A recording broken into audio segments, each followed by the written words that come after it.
ಪರಿಶೀಲಿಸಿ ಅವರಿಗೆ ಬಟ್ಟಿ ಇಳಿಸಿಕೊಡಬೇಕು. ಇದು ಇವತ್ತಿನ ಸಮ್ಮೇಳನದ ಒಂದು ಉದ್ದೇಶ. ರಾಮಕೃಷ್ಣ ವಿವೇಕಾನಂದ ಭಾವಧಾರೆ ಎಂಬುದು ಬೇಲೂರು ಮಠದ ರಾಮಕೃಷ್ಣ ಮಠ ಅಂಡ್ ಮಿಷನ್ ಇಡೀ ದೇಶದಲ್ಲಿರುವಂತಹ ರಾಮಕೃಷ್ಣ ವಿವೇಕಾನಂದ ಭಾವಧಾರೆಗೆ ಸಂಬಂಧಪಟ್ಟ ಎಲ್ಲರೂ ಕೂಡ ಅದರ ಒಟ್ಟಾಗಿ ಒಕ್ಕೊರಳಿನಿಂದ ಈ ಯುಗವಾಣಿಯನ್ನು ಕುವೆಂಪು ಅವರು ರಾಮಕೃಷ್ಣರ ವಿವೇಕಾನಂದರ ಈ ಒಂದು ಸಂಚಲನ, ಈ ಒಂದು ಅವರ ಬೋಧನೆಗೆ ಯುಗವಾಣಿ ಅಂತ ಕರೆದಿದ್ದಾರೆ. ಈ ಯುಗಕ್ಕೆ ಬೇಕಾಗಿರ್ತಕ್ಕಂತಹದ್ದು, ವರ್ತಮಾನ ಪರಿಸ್ಥಿತಿಗೆ ಅತ್ಯಂತ ಅವಶ್ಯಕವಾಗಿ ಬೇಕಾಗಿರ್ತಕ್ಕಂಥದ್ದು, ಆಂತರ್ಯದಲ್ಲಿ ನಮ್ಮ ವ್ಯಕ್ತಿತ್ವಕ್ಕೆ, ಬುದ್ಧಿಗೆ ಪುಷ್ಟಿ ಕೊಡುವಂಥದ್ದು, ನಮ್ಮ ಬುದ್ಧಿಯ ವಿಕಾಸ, ಭಾವನೆಯ ಅನ್ನು ಶುದ್ಧಗೊಳಿಸುವಂತಹದ್ದು, ಇಚ್ಛಾಶಕ್ತಿಯನ್ನು ಪ್ರಬಲಗೊಳಿಸುವಂತಹದ್ದು, ಕಾರ್ಯಶಕ್ತಿಯನ್ನು ಇನ್ನೂ ಅತ್ಯಂತ ಮೇಲ್ಮುಖವನ್ನಾಗಿ ನಮಗೆ ಪ್ರಗತಿ ಕಡೆಗೆ ಕರ್ಕೊಂಡು ಹೋಗುವಂತಹ ಈ ಮಾನಸಿಕ ಶಕ್ತಿಗಳು ವ್ಯಕ್ತಿತ್ವದಲ್ಲಿ ಅಡಗಿವೆ. ಅದನ್ನು ನಾವು ಯುವಕರಿಗೆ ಯಾವ ರೀತಿ ಅದನ್ನು ಅವರು ಅಭಿವ್ಯಕ್ತಗೊಳಿಸ್ಬೋದು ಅವರ ಜೀವನದಲ್ಲಿ. 3R ರೋಟ್ ಮೆಮರಿ, ಈ ಮಾರ್ಕ್ಸ್ ಓರಿಯೆಂಟೆಡ್ ಅಕಾಡೆಮಿಕ್ ಒಂದು ಅವರ ವಿದ್ಯಾರ್ಥಿ ಜೀವನದ ಅವಿಭಾಜ್ಯ ಅಂಗ. ಅದನ್ನು ಪರಿಗಣಿಸಬೇಕು ನಾವು. ಅದರಲ್ಲಿಯೂ ಕೂಡ ಅವರು ಚೆನ್ನಾಗಿ ಮಾಡಬೇಕು. ಅದರ ಜೊತೆಗೆ ಜೀವನದ ಅವಶ್ಯಕತೆಗೆ ಬೇಕಾಗಿರ್ತಕ್ಕಂತಹ ಭಾರತ ದೇಶವನ್ನು ಮುನ್ನಡೆಸುವಂತಹ, ನಮ್ಮ ಸಮಾಜದ ಇರುವಂತಹ ಕುಂದು ಕೊರತೆಗಳನ್ನು ಹೋಗಲಾಡಿಸುವಂತಹ ಮುಂದಿನ ಪ್ರಜೆಗಳವೇ ಅವರೇ, ಮುಂದಿನ ನಾಯಕರು ಅವರಿಂದಲೇ ಬರಬೇಕಾಗಿರ್ತಕ್ಕಂಥದ್ದು. ಆದ್ದರಿಂದ ಇಂಥ ಸಮ್ಮೇಳನದಲ್ಲಿ ನಾವು ಅರ್ಧವಾರ್ಷಿಕ ರಾಮಕೃಷ್ಣ ವಿವೇಕಾನಂದ ಭಾವಧಾರೆಯನ್ನು ಸಾಮಾನ್ಯವಾಗಿ ಅದನ್ನು ಯುವ ಸಮ್ಮೇಳನವನ್ನೇ ಮಾಡಬೇಕು. ದೇಶದ ಯುವಶಕ್ತಿ ಜಾಗೃತಗೊಳಿಸುವುದು ವಿವೇಕಾನಂದರ ಉದ್ದೇಶವಾಗಿತ್ತು. ಅವರಿಗೆ ಬೇಕಾಗಿರ್ತಕ್ಕಂಥ ಆತ್ಮಬಲವನ್ನು ತುಂಬುವಂಥದ್ದು, ಅವರಲ್ಲಿರುವ ಮೇಧಾಶಕ್ತಿಯನ್ನು ವೃದ್ಧಿಗೊಳಿಸುವಂಥದ್ದು. ಸ್ವಾಮಿ ವಿವೇಕಾನಂದರ ಒಂದು ವಾಣಿ ಹೇಳಿ ನನ್ನ ಮಾತನ್ನು 10 ನಿಮಿಷದ ನಾನು ಈ ಮಾತನ್ನು ಮುಗಿಸ್ತೇನೆ. ಸ್ವಾಮೀಜಿ ಹೇಳಿದ್ದನ್ನು ಎಲ್ಲರೂ ಗಮನಿಸಬೇಕು. ಒಂದು, ಅವರ ಬೋಧನೆಯ ಸಾರ ಅತ್ಯಂತ ಪ್ರಾಯೋಗಿಕವಾಗಿರ್ತಕ್ಕಂಥದ್ದು. ಯುವಕರು ಇದನ್ನು ತಿಳಿದು ಚಿಂತಿಸಿ ಮಂತ್ರಿಸಬೇಕಾಗಿರ್ತಕ್ಕಂಥದ್ದು ಅಂತ ಅನಿಸ್ತಾ ಇದೆ. ಅವರು ಹೇಳ್ತಾರೆ, when the sleeping soul rises to self-conscious activity,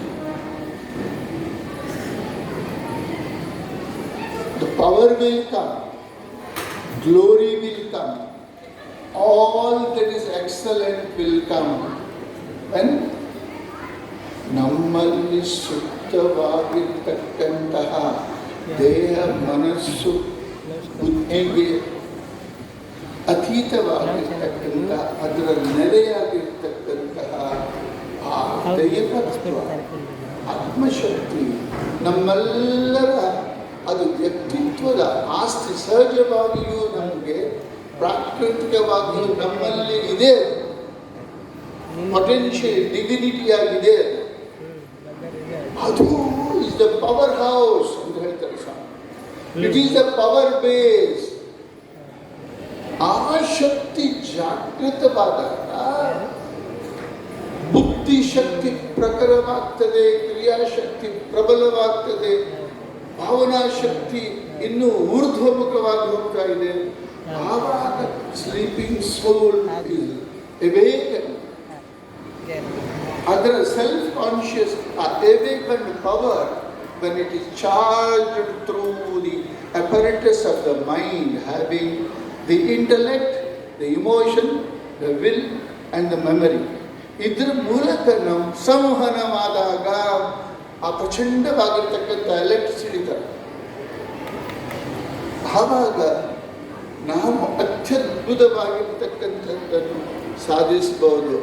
academic excellence ಮಾತ್ರ ಅಲ್ಲ, ನಮ್ಮ ಮನಸ್ಸಿನ ವಿಂಡೋಸನ್ನು, ಕಿಟಕಿಗಳನ್ನೆಲ್ಲ ತೆರೆದು ಆಂತರ್ಯದ ಬೆಳಕನ್ನು ನಾವು ಹೊರಹೊಮ್ಮುವಂತೆ ಮಾಡುವ ಒಂದು ಪ್ರಕ್ರಿಯೆ ಇದೆ. ಇದನ್ನೇ ನಮ್ಮ ಯುವಕರಿಗೆ ನಾವು ನೂರಾರು ವರ್ಷಗಳಿಂದ ಕೊಟ್ಟಿಲ್ಲ. ಬೇರೆ ಬೇರೆ ರೀತಿಯಿಂದ ಮನಸ್ಸಿನ ದಾಸ್ಯ, ರಾಜಕೀಯ ದಾಸ್ಯ, ಸಮಾಜದ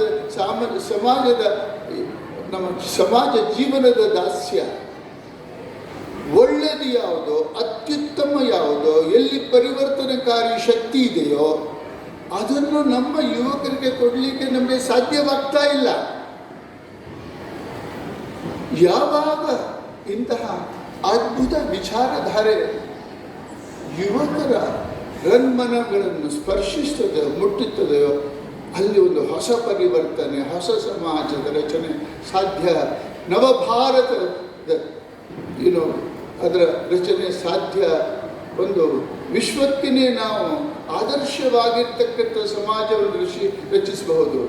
ನಾವು ಸೂಪರ್ ಪವರ್ ಆಗಬೇಕಾಗಿಲ್ಲ ನಮ್ಮ ದೇಶ, ಅಣುಶಕ್ತಿಯಲ್ಲಿ, ಬೇರೆ ಶಕ್ತಿಯಲ್ಲಿ.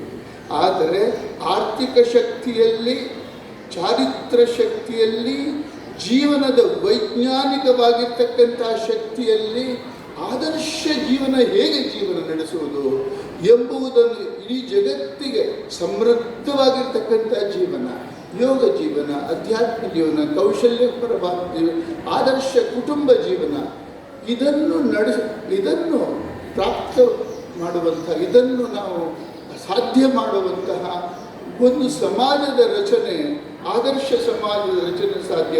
ಆವಾಗ ನಾವು ಸೂಪರ್ ಪವರ್ಗಿಂತ ಮಿಗಿಲಾಗಿ ಒಂದು ಮಾಡೆಲ್ ಪವರ್, ಆದರ್ಶ ಮನುಷ್ಯ ಕುಲವನ್ನು ರಚಿಸಲಿಕ್ಕೆ ಸಾಧ್ಯ ಎಂಬುದು ಸ್ವಾಮಿ ವಿವೇಕಾನಂದರ ಒಂದು ಮಹಾನ್ ಕಲ್ಪನೆ. That society is greatest where highest truth become possible ಅಂತ ಹೇಳ್ತಾರೆ ಸ್ವಾಮಿ. That society is greatest where highest truth is possible. ಮತ್ತು ಅವ್ರು ಹೇಳ್ತಾರೆ, ಅಧ್ಯಾತ್ಮ ಅಂದರೆ reading of spirit into the matter. ನಮ್ಮ ಆಂತರ್ಯದಲ್ಲಿರುವ ಅಧ್ಯಾತ್ಮ ಅದು ಕತ್ತಲಲ್ಲಿ ಕೌದಿದೆ, ಅದು ಬೆಳಕಾಗಿನೇ ಅಲ್ಲಿ ಒಳಗಿದ್ರೂ ಕೂಡ ನಮ್ಮ ಇಂದ್ರಿಯಗಳ ಇದರಿಂದ ಪ್ರಾದುರ್ಭಾವದಿಂದ ಅದು ಅಲ್ಲಿ ಅಡಗಿದೆ. ನಮ್ಮ ಶಿಕ್ಷಣ ನಮ್ಮ ಆ ಪರದೆಯನ್ನು ತೆಗೆದುಬಿಟ್ಟು ಆಂತರ್ಯದ ಬೆಳಕು ನಮಗೆ ಅನುಭವಕ್ಕೆ ಬರುವಂತೆ ಮಾಡುವಂಥದ್ದು ಅದೇ ಅಧ್ಯಾತ್ಮ, ಅದೇ ಯೋಗ್ಯ, ಅದೇ ಒಂದು ಮಾಡರ್ನ್ ಎಜುಕೇಷನ್, ಸಿಂಥೆಟಿಕ್ ಎಜುಕೇಷನ್.